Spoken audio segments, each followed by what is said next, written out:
అందరికీ నమస్కారం. ఎస్ఎస్ఆర్ ఇంగ్లీష్కి స్వాగతం. ఈరోజు మన వీడియోలో ఏపీ ఇంటర్మీడియట్ ఫస్ట్ ఇయర్కి సంబంధించినటువంటి నాన్ డీటెయిల్లో షార్ట్ స్టోరీ అయినటువంటి విల్ హీ కమ్ హోమ్ అనేటువంటి స్టోరీ ఏదైతే ఉందో దాన్ని ఎక్స్ప్లెయిన్ చేయడం జరుగుతుంది. దీంట్లో ఉన్నటువంటి క్వశ్చన్స్ ఏంటి, ది ఆన్సర్ ఏ విధంగా ఉంటుంది అనేటువంటిది ఎక్స్ప్లెయిన్ చేయడం జరుగుతుంది. స్కిప్ చేయకుండా చివరి వరకు చూడండి. ఒకసారి చూడండి, నాన్ డీటెయిల్లో నెక్స్ట్ స్టోరీ అనమాట మనకి. ఇది will he come home, will he come home question అనమాట. ఇది అతను ఇంటికి తిరిగి వస్తాడా, అతను ఇంటికి తిరిగి వస్తాడా అనేటువంటిది అనమాట. దీనికి సంబంధించినటువంటి క్వశ్చన్స్ చూద్దాము. Why did Vijaya panic, Vijaya అనేటువంటి ఆవిడ ఎందుకు భయపడుతుంది. అంతేకాకుండా describe her reaction and anxiety about the missing of her son who had not returned home from college. ఇక్కడ చూడండి, డిస్క్రైబ్ హర్ రియాక్షన్, ఆ విజయ్ యొక్క ఆందోళనలు కానీ లేకపోతే బాధపడుతున్నటువంటి విధానం కానీ, కాలేజ్ నుంచి రానటువంటి తన యొక్క కొడుకు కోసం ఆవిడ ఏ విధంగా ఆందోళన చెందుతుంది, మిస్ అయినటువంటి తన సన్న గురించి ఆవిడ ఏ విధంగా ఆందోళన చెందుతుంది అనేటువంటి దాన్ని వర్ణించండి అని చెప్పి ఇక్కడ ఫస్ట్ క్వశ్చన్లో ఇచ్చారనమాట. ఫస్ట్ క్వశ్చన్ చూడండి, విజయ్ అనేటువంటి ఆవిడ ఎందుకు భయపడుతుంది, కాలేజ్ నుంచి తిరిగి రానటువంటి కుమారుని కోసం ఆవిడ యొక్క ఆందోళన ఏ విధంగా ఉందో, తన యొక్క రియాక్షన్ ఏ విధంగా ఉందో వివరించండి అని చెప్పి ఫస్ట్ క్వశ్చన్లో మనకి ఇవ్వడం జరిగిందనమాట. ఇక రెండో క్వశ్చన్ చూద్దాం. చూడండి, how did the people in olden days show concern for social values. ఇక్కడ చూడండి, ఓల్డెన్ డేస్లో సామాజిక విలువలకి ఏ విధంగా, సామాజిక విధానానికి విలువలకి ఏ విధంగా ప్రజలందరూ కూడా విలువనిచ్చేవారు. Explain the light of the short story will he come home.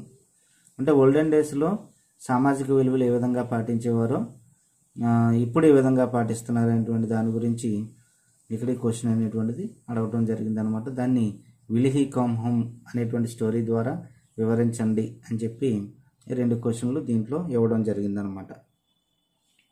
చూడండి, దీంట్లో మనకి ఈ స్టోరీలో మనకు ఉన్నటువంటి ఆన్సర్ చూద్దాం. చూడండి, రెండిట్లు కలిపి ఒకటే ఆన్సర్ మనకి ఇక్కడ చూద్దాం. చూడండి, దీంట్లో చూడండి, the story will he come home is written by p సచివతి, a noted Telugu writer. Her stories normally revolve around the problems faced by the women. The story deals with the Indian family system. ఇక్కడ చూడండి, first పేరాలో the story will he come home, అతను తిరిగి వస్తాడా, ఇంటికి తిరిగి వస్తాడా అనేటువంటి స్టోరీ ఏదైతే ఉందో దీన్ని ఎవరు రాశారంటే కనుక రిటర్న్ బై పి సచివతి అనేటువంటి ఆవిడ రాయడం జరిగింది. ఈవిడ ఎవరు అంటే కనుక ఏ నోటెడ్ తెలుగు రైటర్, ఈవిడ ఫేమస్ అయినటువంటి తెలుగు రచయిత్రి అనమాట. Her stories normally revolve around the problems faced by the women.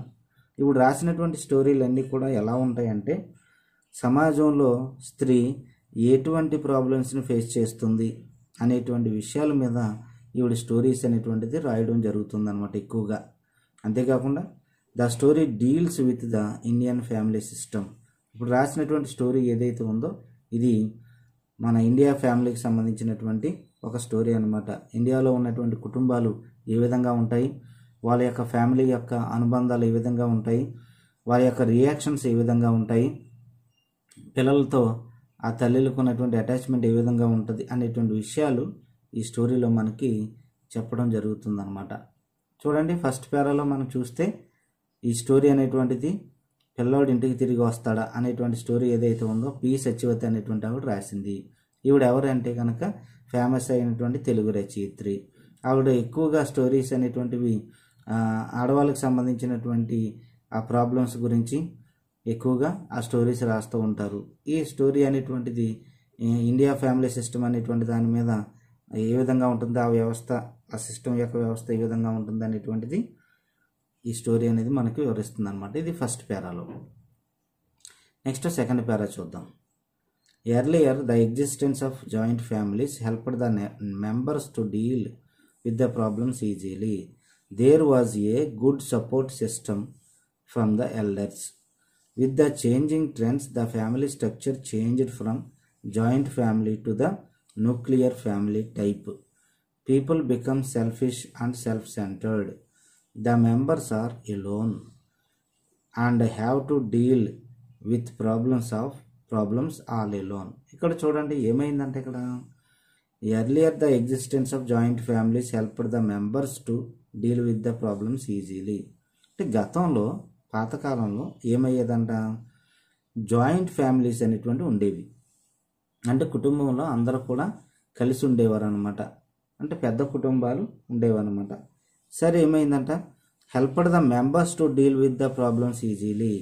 అప్పుడు ఆ జాయింట్ ఫ్యామిలీస్ ఎప్పుడైతే ఉన్నాయో అప్పుడు దాంట్లో ఉన్నటువంటి మెంబర్స్ అందరూ కూడా ఒకరికొకరు హెల్ప్ చేసుకుంటూ ఉండేవారు. ఏదైనా ప్రాబ్లం వస్తే కనుక చాలా ఈజీగా దాన్ని సాల్వ్ చేస్తూ ఉండేవారు. కుటుంబం అంతా ఎక్కువ జనాలతో నిండిపోతూ ఉండేది అనమాట ఆ యొక్క ఇల్లు. ఆ విధంగా ఉండేవారు అనమాట. There was a good support system from the elders. అప్పుడు ఏమైందంటే పెద్దవాళ్ళ నుంచి మంచి సపోర్ట్ అనేటువంటిది లభించేది. మంచి సపోర్ట్ అనేటువంటి సలహాలు ఇవ్వడం కానీ, ఏదైనా ప్రాబ్లం వస్తే దాన్ని సొల్యూషన్ కనుక్కోవడం కానీ, రకరకాల ఆలోచనలు చెప్పడం కానీ, ఇవన్నీ కూడా ఆ యొక్క పెద్దవాళ్ళు ఎవరైతే ఉన్నారో, అనుభవజ్ఞులు ఎవరైతే ఉన్నారో వాళ్ళందరూ కూడా ఏం చేసేవారంట, ఆ ఫ్యామిలీకి సపోర్ట్ చేసేవారు. With the changing trends. కానీ ఇప్పుడు ఈ రోజుల్లో అయితే కనుక ఇటువంటి ట్రెండ్ అంతా కూడా ఏమైపోయింది, మారిపోయింది. The family structure changed from joint family to nuclear family type. ఇప్పుడు ఏమైందంటే ఈ యొక్క స్ట్రక్చర్ అండ్ ఫ్యామిలీ స్ట్రక్చర్, కుటుంబం యొక్క విధానం అనేటువంటిది, ఈ సిస్టమ్ యొక్క విధానం అనేటువంటిది ఏమైందంటే మారిపోయింది. ఎలా మారిపోయిందంట, joint family to nuclear family. ఈ యొక్క జాయింట్ ఫ్యామిలీ నుంచి ఎక్కడి వరకు వచ్చేసిందంటే న్యూక్లియర్ ఫ్యామిలీ టైప్ వచ్చేసింది. అంటే ఎక్కువ మంది కలిసి ఉండలేదు. ఆ కుటుంబంలో ఆ తల్లి, తండ్రి, పిల్లలు అనేటువంటిది ఒక సిస్టమ్ అనేది ఏర్పడింది. అందరూ కూడా అన్ని ఫ్యామిలీస్ కలిపి ఒకే కుటుంబంలో ఉండటం అనేటువంటిది లేదు. జాయింట్ ఫ్యామిలీ సిస్టమ్ అనేటువంటిది లేదనమాట. ఇప్పుడు న్యూక్లియర్ ఫ్యామిలీ అనేటువంటిది వచ్చేసింది. అంటే నా కుటుంబం వరకు అనేటువంటి విధానం వచ్చేసింది అనమాట. ఎందుకు ఇది జరిగిందంటే కనుక people become selfish and self centred. ప్రజలు అనే వాళ్ళు ఏమైపోయారంటే బాగా స్వార్థపరులు అయిపోయారు, సెల్ఫ్ సెంటర్ అయిపోయారు. సెల్ఫ్ సెంటర్డ్ అంటే అర్థం ఏంటంటే నాది అనేటువంటి స్వార్థం వచ్చేసింది అనమాట. అంటే నా కుటుంబం, నా పిల్లలు అనేటువంటి స్వార్థం వచ్చేసింది. దాంతో కుటుంబాలు ఏమైపోయినాయి అంటే విచ్ఛిన్నం అయిపోయి చిన్న చిన్న ఫ్యామిలీలు ఏర్పడ్డాయి. కలిసి ఉండేటువంటి విధానం అనేటువంటిది లేకుండా పోయిందనమాట. The members are alone and have to deal with the problems all alone. ఎప్పుడైతే మెంబర్స్ అనేటువంటి వాళ్ళు ఏమైపోయారంటే ఇక్కడ చాలా ఎలోన్ అయిపోయారు, అంటే ఒంటరి వాళ్ళు అయిపోయారు. అంతేకాకుండా వాళ్ళకు వచ్చేటువంటి ప్రాబ్లమ్స్ని కూడా వాళ్ళకు వాళ్ళు మాత్రమే ఆ డీల్ చేసేటువంటి విధానం ఏర్పడింది అనమాట. సలహాలు ఇవ్వడానికి పెద్దవాళ్ళు ఎవరూ లేకపోవడం, ఇది మనకి దీంట్లో కనిపిస్తుంది అనమాట. చూడండి, గతంలో ఫ్యామిలీస్ ఎలా ఉండేవి, ఇప్పుడు ఫ్యామిలీస్ ఎలా ఉంటున్నాయి అనేటువంటి దాని గురించి పేర మనకి ఎక్స్ప్లెయిన్ చేస్తుంది అనమాట. గతంలో జాయింట్ ఫ్యామిలీస్ అనేటువంటి ఉండేవి. ఆ ప్రజలందరూ కూడా ఏం చేసేవారంట, ఆ కుటుంబంలో ఉన్నటువంటి వ్యక్తులందరూ కూడా ఆ ప్రాబ్లమ్స్ని ఈజీగా సాల్వ్ చేసేవారు. అంతేకాకుండా ఆ పెద్దవాళ్ళ నుంచి మంచి సపోర్ట్ అనేటువంటి దొరికేది, ఎల్డర్స్ నుంచి. కానీ ఇప్పుడు ట్రెండ్ అంతా కూడా చేంజ్ అయిపోయింది. ఫ్యామిలీ స్ట్రక్చర్ అనేటువంటిది జాయింట్ ఫ్యామిలీలోంచి న్యూక్లియర్ ఫ్యామిలీకి వచ్చేసింది. కారణం ఏంటంటే మనుషుల్లో స్వార్థం పెరిగిపోయింది, నాది అనేటువంటి స్వభావం పెరిగిపోయింది. అంచేత జనాలందరూ కూడా ఏమైపోయారంటే ఒంటరి వాళ్ళు అయిపోయారు. వాళ్ళ ప్రాబ్లమ్స్ని ఒంటరిగానే సాల్వ్ చేసుకునేటువంటి విధానం అనేటువంటిది జరుగుతుంది ఇప్పుడు. ఇది సెకండ్ పేరా. ఇక థర్డ్ పేరాలోకి వచ్చేటప్పటికి చూద్దాం మనం. థర్డ్ పేరాలో ఏముందనేది. ఇక్కడ క్యారెక్టర్, మెయిన్ క్యారెక్టర్, ఇక్కడ దీంట్లో ఉన్నటువంటి స్టోరీలో మెయిన్ క్యారెక్టర్ అనమాట ఇవిడ Vijaya. The central character is a mother in a typical middle class nuclear family. అటువంటి న్యూక్లియర్ ఫ్యామిలీకి సంబంధించినటువంటి చిన్న కుటుంబానికి సంబంధించినటువంటి మిడిల్ క్లాస్ మెంబర్ అనమాట ఇవిడ, మదర్ అనమాట. మిడిల్ క్లాస్ అంటే మధ్యతరగతి కుటుంబానికి సంబంధించినటువంటి తల్లి. ఆవిడ పేరేంటంటే విజయ అనేటువంటి ఆవిడ. He has a college going son. ఆవిడకి కాలేజీకి వెళ్ళేటువంటి ఒక కొడుకున్నాడు. One day he does not return home at his usual time from the college. ఒక రోజున ఏం చేశాడంట, వాళ్ళ అబ్బాయి కాలేజీకి వెళ్ళాడు కానీ రావాల్సినటువంటి టయానికి అతను రాలేదు. The mother becomes worried and panic. ఆ విజయ్ అనేటువంటి ఆవిడ ఏమవుతుందంటే చాలా వర్రీ అవుతుంది, అంతేకాకుండా భయపడుతుంది. All kinds of negative thoughts, negative and bad thoughts keep coming to her mind. She calls a friend of his son but is disappointed. ఇక్కడ ఏమైందంటే ఆ మదర్ ఏమవుతుందంటే ఇక్కడ వర్రీ అవుతుంది, అంతేకాకుండా భయపడుతుంది. ఇప్పుడైతే కాలేజీ నుంచి ఆ కొడుకు రావాల్సిన టైంకి రాలేదో అనేక రకమైనటువంటి నెగిటివ్ బ్యాడ్ థాట్స్ ఆ బుర్రలోకి వస్తూ ఉన్నాయన్నమాట, ఆ మైండ్లో తిరుగుతూ ఉన్నాయి.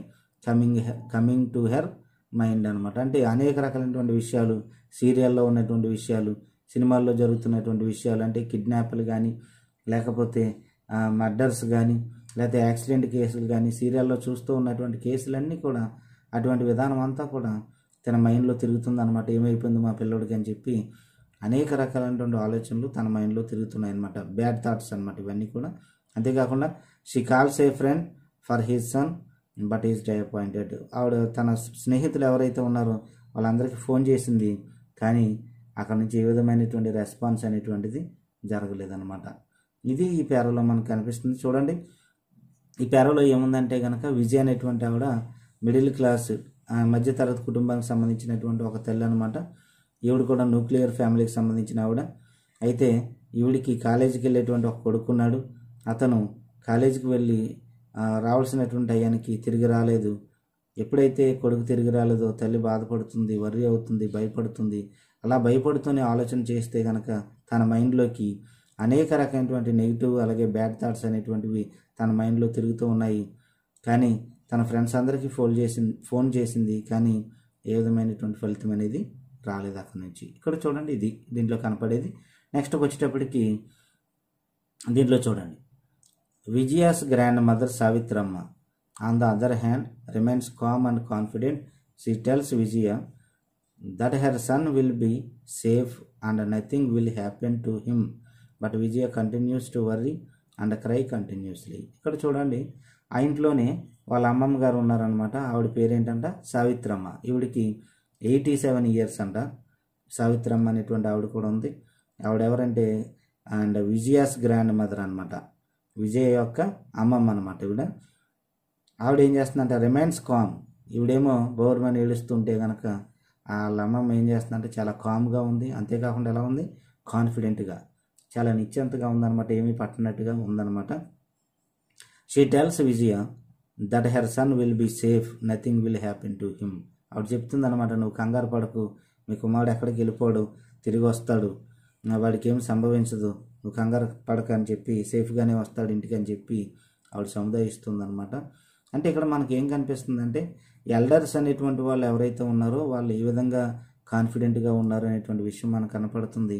కానీ న్యూక్లియర్ ఫ్యామిలీలో ఉన్నటువంటి వాళ్ళు ఎంత కంగారు పడుతున్నారు అనేటువంటిది ఇప్పుడు మనకి ఈ రెండు విషయాలు దీంట్లో కనపడుతున్నాయి అన్నమాట.